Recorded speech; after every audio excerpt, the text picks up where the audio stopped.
All right, so we are here today with the James B. Duke Professor of Behavioral Economics, Dan Ariely. Dan, thanks for being here with us today. My pleasure. So today we'll be discussing race, prejudice, and political correctness with Dan. So to start off with, we're just interested in some of the experiments that Dan's done related to these. So Dan, what's some of your research regarding these topics? So this is not really my area of research, but I've done a couple of projects. One project was, we call it the PC game. And the way it worked was the following. We had two people, each of them looking at the computer screen, and one of them had one picture, and one of them had 20 pictures. And the person with the 20 pictures had to guess which one of the 20 pictures was the one picture that the other person has. And they could only ask questions that has to do with yes or no.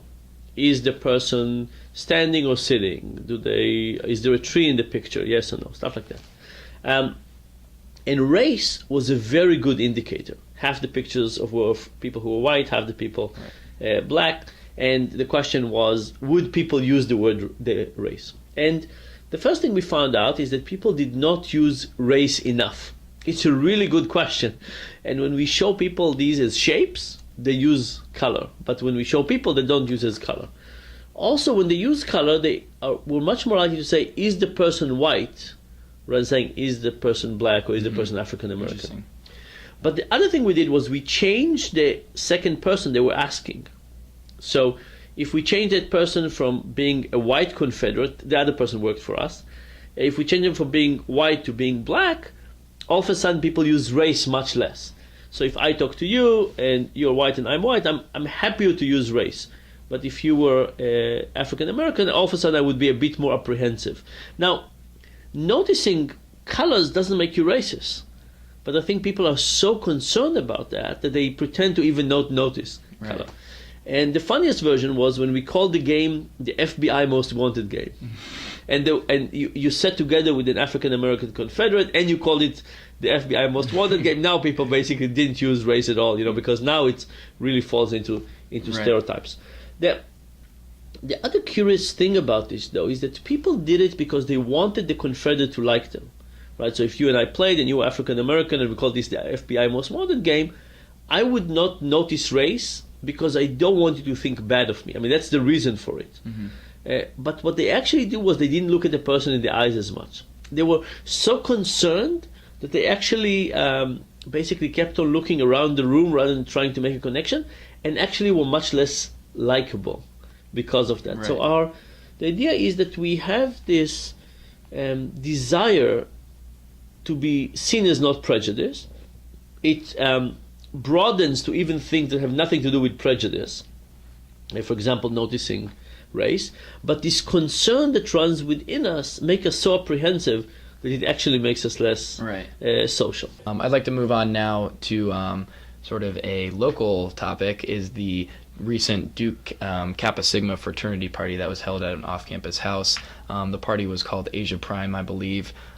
Students dressed up, wearing rice hats and sumo suits, sort of perpetuating Asian stereotypes. And I'd like to ask Dan about his opinion of this. There was a lot of backlash related to it from the Asian Student Alliance and other students on campus who labeled it as a racist rager. And so sort of the backlash and the protests got a lot of national attention. So were these students unfairly treated? Is this racism? What are your thoughts on it? So first of all, nobody invited me to the party, so I don't know anything about that. Second, I'm Asian. So I grew up in Israel, and Israel is in Asia officially. It's the line for me. So I think as an Asian, I can relate to this. I don't know the details of what's going on, and I didn't see any of the pictures and the discussions, but I think people basically have really bad sense of humor, and I think this is not just about this in general. I think the bad sense of humor is just so terrible. If you can't tell jokes about race, I mean, there's not that much that is left. And we should be a bit more open about this. I would basically look at the intentions of people, right? Mm-hmm. And if somebody was a little bit offended, but nobody intended to do it, just get over it.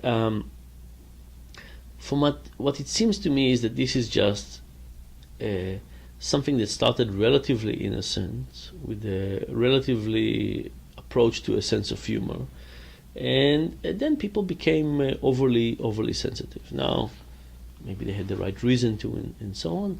But as we become a place that has so much political correctness and no ability to express some thoughts, I think it's a kind of an oppressive environment. So I'm hoping that, just imagine what happens if you have an Asian party and some people get upset, and what parties could you have at the end? Right.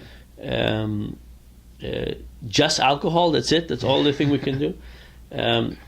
So I think somehow we need to develop a sense of humor. We need to allow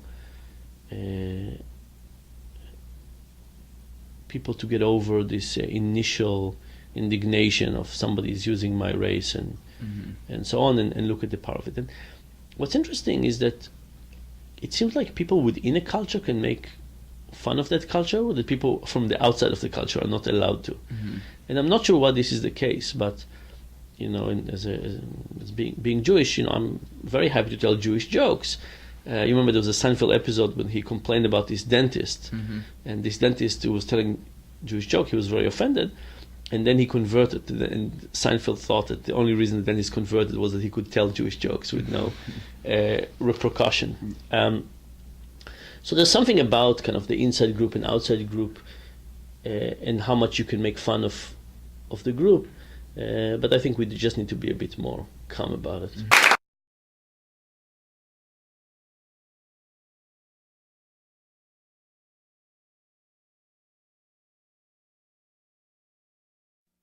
Produced by Duke University, online at duke.edu.